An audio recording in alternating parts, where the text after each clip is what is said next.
We are joined by MotoAmerica Junior Cup racer.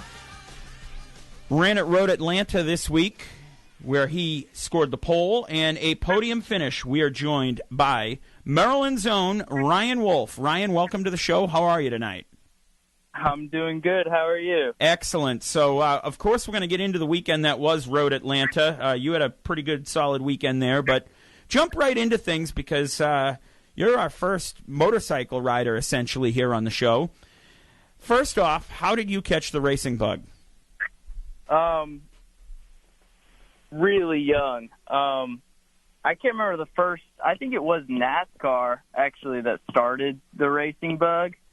But, because just as a kid, my parents knew a lot of people, and we like to go to Richmond Speedway and all that. But really, it was an old neighbor of mine. He did track days on motorcycles, and I went back to my old house back there, and I saw his bike in the garage. Like, man, that looks so cool, because it's a racing motorcycle, not a street bike. So I was like, it looks so cool. And then the next summer after that, I was on my own motorcycle on the track. So talk to us a little bit about, obviously, the series you're in, MotoAmerica. You're a Junior Cup racer. Tell us a little bit about it. So MotoAmerica is it's the American Professional Motorcycle Racing Series.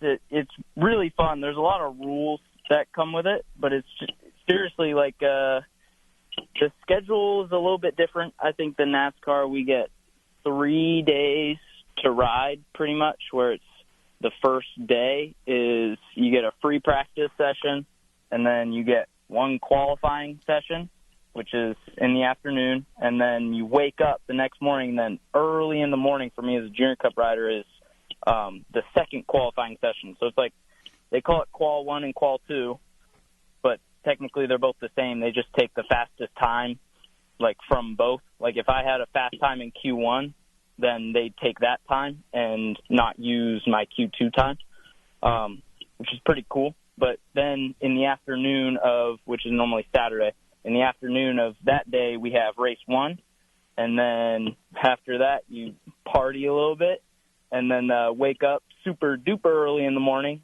last weekend, and do a 10-minute free practice session, and then after that, you do race 2, train the race 2, and then pack up and go home. So I would assume, when you're a racer, but essentially, the bike and I guess your nutrition, all of that is similar to what any of these guys run, whether it be a stock car or a motorcycle. Tell us a little bit about your meal, race day meals and the regiment and things like that. So right now, being just getting into the top kind of area of these racers, I've never really focused on my diet a lot. I've always known. Recently, I started focusing on it where it's you do a little carb load before the weekend, and then during the races, you go light on the breakfast, heavy on the lunch, and then light for dinner. But realistically, I found a weight that works good for me on this small bike because I'm a relatively older rider in the series because the Junior Cup, it opens up to people who are 14 through ages 23. So me being 18 years old, I'm kind of right in the middle. And I find myself a little bit on the larger side, not larger in weight-wise, but taller. And it's, I don't know, recently it's been super easy. I found a good weight that works for me that makes me competitive, and I haven't really had to focus on my diet a lot. So I just keep on, most middays, I try and get a small run in. I lift weights sometimes, but I don't, I stay kind of casual. So. You're just coming off a great weekend at Road Atlanta. We got pole and podium. Talk to us about how those races went and how your weekend was overall. So going into the weekend, I had little to no expectations. I went in expecting maybe a top 10. I already knew I was on a competitive bike. We bought the bike from the previous season's third place finisher in the championship. So I knew I was getting on some decent equipment. I had the whole off season to work on it and familiarize myself with it. So going in, I was like, I don't know where I'm going to stack up against these other fast kids that have already been in here for multiple seasons. So in free practice and qualifying one, I wasn't really able to put down a good time. I was pushing my own air. So on these Junior Cup bikes, just like in NASCAR, the draft is essential. It'll speed up your lap by about 3.5 seconds. I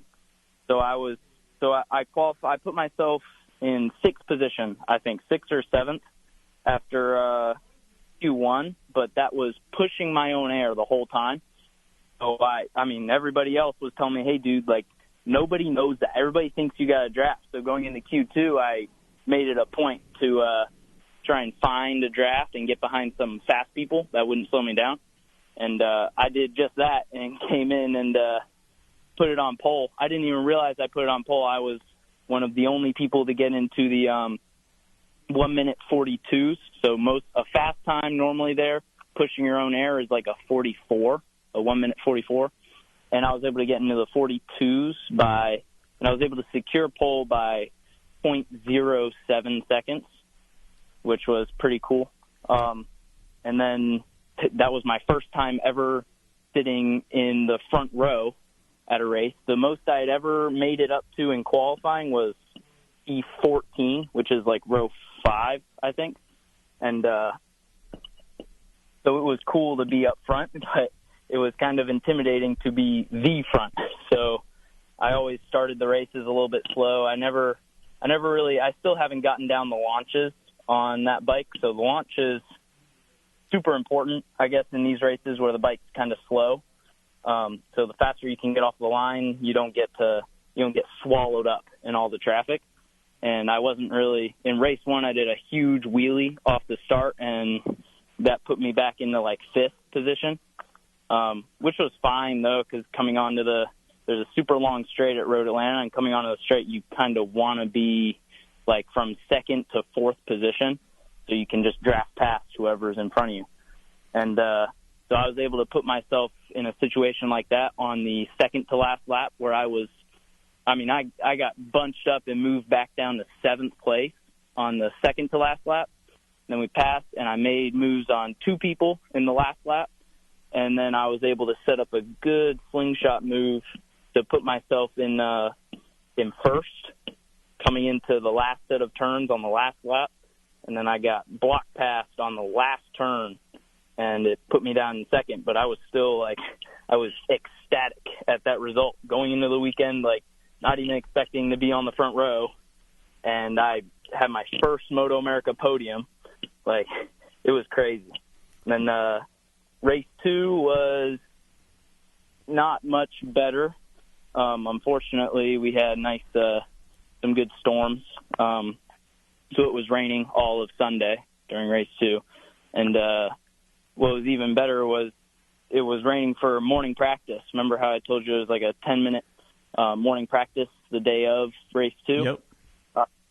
So it was raining for that, but I decided I woke up super early, but I had been up until 11 o'clock working on the bike, because you have to change your whole suspension setup for the rain. And I was up till 11 o'clock working on the bike, and I decided to completely skip the morning warm-up and just go out and send it in the race.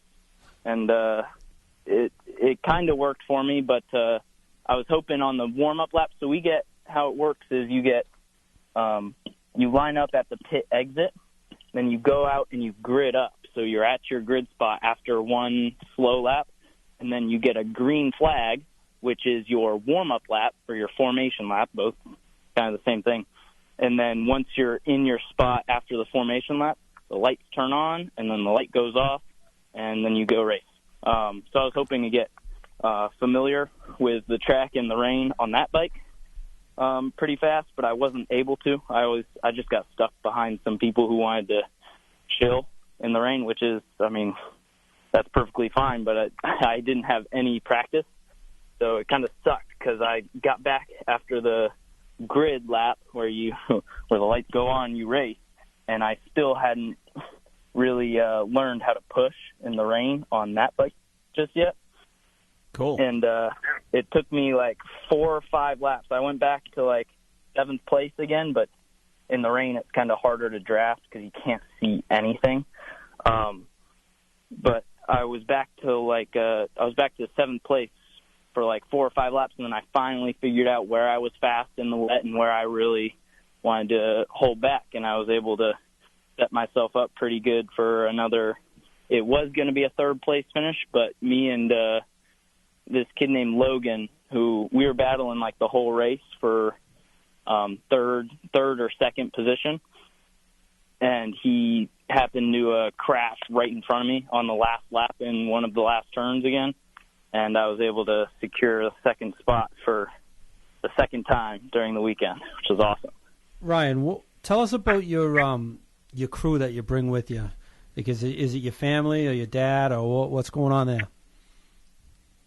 Yeah, so I bring both my parents. My mom's really good with the food. She feeds pretty much everybody at the track. She loves to cook, so we've got her. And my dad, who's really, really good with doing tire warmers and setting tire pressures and everything. He likes helping out with that. And this time I had 3 other crew members. Chris Simcoe, he runs a podcast. He wanted to come help out, so he helped my dad out with that stuff. I had Daniel Shoemake, who also really likes hanging out with us, and he wanted to help out. So we all just hung out. And then I have my suspension guy who also, he works for the suspension company that's at the track called K-Tech. So he was working more than half the time we were there, but he likes to come over and help me when I work on my own bike, when I work on my suspension and everything. He likes to come over and kind of oversee what I'm doing and make sure what I'm doing is right. So that's pretty much the whole Wolfe Racing team. Ryan, 2 quick questions here before we let you go, too. What's the schedule look like coming up for you for the rest of the season? And how can people learn more about your team and operation? Because I know, like everything, you're always looking for sponsorship. Oh, yeah, of course. So right now, the next race is May 17th through 19th at Barber in Birmingham, Alabama, and then we go over to the West Coast for more races, May 31st and June 2nd, then June 14th and 16th. So it's like almost every month we have a race. Best way to see what the whole operation is probably to follow my mom or dad on Facebook, but easiest way right now to get in contact with me and see what I do with the bike and how racing is going recently is my Instagram, which is ryan.t.wolfe. You can look that up, and that'll have a good little bit of information for you. But other than that, good information on MotoAmerica, of course, is the MotoAmerica website. There you can see past races. You can look them up on YouTube. They've got a whole bunch of my races posted on YouTube right now. I think Junior Cup Race 1 and Junior Cup Race 2 are on the MotoAmerica YouTube channel. So that's a good spot to go and see some of my racing. And I do believe also you've got a Facebook page set up for you guys, which is RW Auto, if I'm not mistaken. RW Moto. So RW MOTO, all caps. Excellent. Excellent. So, hey, wish you the best of luck. Congratulations on a good week at Atlanta. And we'll talk to you on the show again here soon. Appreciate the time. Sounds good, man. Thank you. You're welcome. Ryan Wolfe joining us.